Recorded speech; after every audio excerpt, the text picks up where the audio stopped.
Ma'am ऐसे देखते हैं कि बहुत लोगों का जेनेटिक और एक नॉन जेनेटिक हेयर फॉल होता है, लेकिन बहुत तरह हम लोग ऐसे देखते हैं कि जब कोई बीमारी से अगर कोई जूझ रहा होता है तो उसके बाद काफ़ी ज़्यादा हेयर फॉल होने लगता है, तो इससे हम कैसे बचाव कर सकते हैं? ये एक आम कॉमन समस्या है।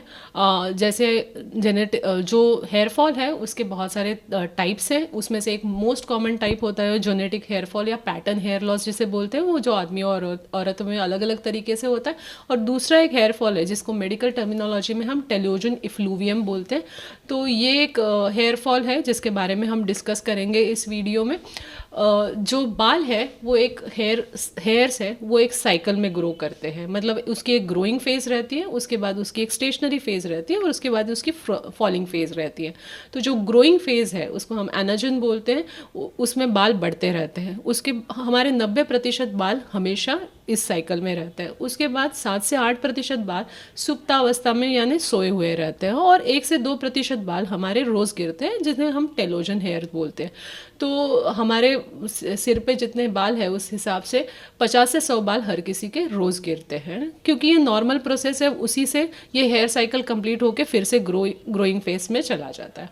कभी कभी क्या होता है 50-100 से बहुत ज़्यादा बाल गुच्छे गुच्छे में लोगों के हाथ में आने लगते हैं। हमारे पास पेशेंट आते हैं, बोलते हैं कि घर के हर कोने में हमारे बाल गिरे हुए दिखते हैं, हम जब भी कोम करते हैं लटे के लटे निकल रही है।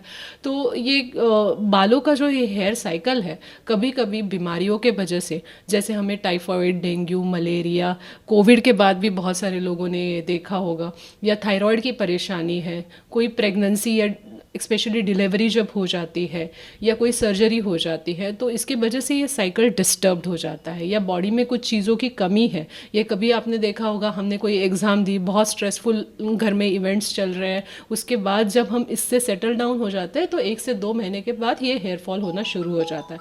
तो जो ये स्ट्रेस वाला या ये बीमारियों वाला पीरियड रहता है, उस समय में हेयर का न्यूट्रिशन या हेयर का जो साइकिल है वो टेम्पररीली स्टॉप्ड हो जाता है। और जैसे ही हम ये सारी चीज़ों के बाद बाहर निकलते हैं तो 1 से 2 महीने के बाद क्या होता है कि जो ग्रोइंग फेज वाले बाल हैं वो बहुत सारे बाल फॉलिंग फेज में अचानक से चले जाते हैं, जिसके वजह से हेयर फॉल होना शुरू हो जाता है और गुच्छे गुच्छे में बाल निकलने शुरू हो जाते हैं। तो जनरली ऐसा वाला जो हेयर फॉल है 2 महीने से लेकर 6 महीने के पीरियड में कम इम्प्रूव हो जाता है। कभी कभी ये 1 से 2 साल भी चल सकता है। तो आप आपके डर्मेटोलॉजिस्ट की सलाह ले सकते हैं ऐसे वक्त में। वो आपको सही गाइडेंस दे सकते हैं कि इससे कैसे बाहर निकलना है। बहुत बार मैं बताना चाहूँगी 70 to 80% हमारी जो फीमेल्स हैं उसमें अनीमिया की शिकायत है, आयरन डेफिशिएंसी अनीमिया है। बहुत सारे वेजिटेरियन लोग हैं हमारे यहाँ पे, उनके अंदर B12 की डेफिशिएंसी होती है, विटामिन D की डेफिशिएंसी भी बहुत ज़्यादा कॉमन है। तो ये सारी चीज़ों के वजह से भी, या बहुत बार हमें थायराइड की भी परेशानी आजकल बहुत ज़्यादा बढ़ रही है। तो ये सारी चीज़ें बहुत बार अनडिटेक्टेड रह जाती है और उसके वजह से भी हेयर फॉल ऐसे हो सकते हैं। और खासकर अगर हम लोग कैंसर की बात करें तो ऐसा देखते हैं कि कीमोथेरेपी के बाद काफ़ी ज़्यादा हेयर फॉल होता है, तो हेयर ग्रोथ होने में कितना समय लग जाता है? देखिए, हेयर का साइकिल मैंने जो पहले बताया वो 3 महीने से लेकर 3 साल तक चलता रहता है। जैसे जैसे हमारी उम्र बढ़ती जाती है, बालों की कैपेसिटी लेंथ वाली जो बढ़ने वाली है वो कम हो जाती है।